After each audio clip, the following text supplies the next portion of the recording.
Hey friends, it's Warren Murray from Exploretography bringing you another video in the Photography A to Z series. And in these series, we take photography terminology and we try to break them down in the hopes of giving you a better understanding. So today's word of the day is aspect ratio, brought to you by the letter A. The aspect ratio defines the relationship between an image's lengths.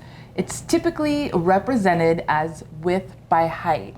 Now, I do want to make it clear, the width by the height isn't necessarily going to be measured in inches or pixels. Again, it's the relationship between the width and the height in the image. Yeah, and this aspect ratio is typically predetermined by your sensor size.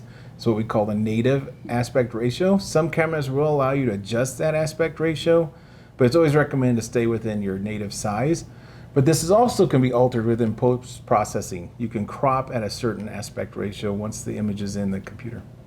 So now we're going to talk about some of the more popular aspect ratios.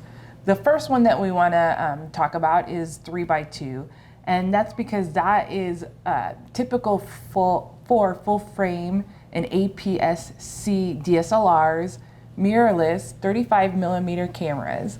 And so when we are talking about a 3:2 aspect ratio, we're typically looking at a print size that's 6:4 or 12:8.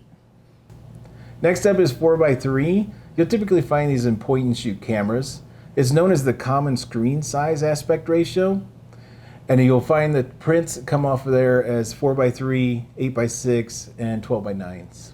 All right, the next one that I want to talk about is a 5:4, and this is a traditional medium format aspect ratio. The equivalent print sizes for this is going to be, again, a 5:4 and a 10:8. 4:5 has become popular because it is Instagram's vertical cropping ratio. And we'd like to let you know there are other aspect ratios out there. There is a 1:1, which is a square format. There is a 1:3 and a 1:2. Those are panoramic sizes. And there's a 16:9 that's used in motion pictures and HD TV.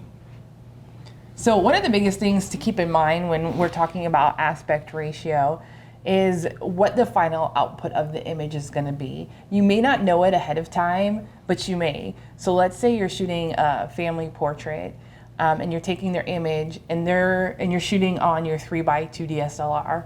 But they have an 8:10 frame they want to fill in, so they know that there's going to be an 8:10 image in it. If you're shooting that on a 3:2, when they crop to an 8:10, you're going to lose some of the image typically on the sides. Well, it depends what format it is, but you're going to lose some of the image. So sometimes it's best to shoot a little wider than you anticipate if you're unsure of what the final output's going to be. Now, if you're shooting commercially, you might want to ask what the final output is going to be. Typically, you'll know ahead of time, and you'll shoot accordingly. Yeah, and you also keep in mind that a lot of post-processing tools like Lightroom allow you to set the aspect ratio when you crop. So you can go in and set it as a 4:3 or a 1:2 or 1:3 for panoramic, and it'll crop to that aspect ratio. And that way you know if you're going to get it printed, what it's going to come back looking like. Exactly.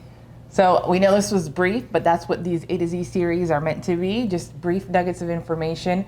We hope you found something helpful in what we were talking about today. If so, please comment below, let us know. If you have feedback for us, we would love to hear that as well. Yeah, and if you're in your photographic journey and would like to join us in a community, we have one on Facebook. It's Exploretography, a community of active photographers. Yeah, and be sure to subscribe to our channel if you want to be notified of our next A to Z series video or any of our exploring videos. Until then, explore, create, and do good. Bye. See ya.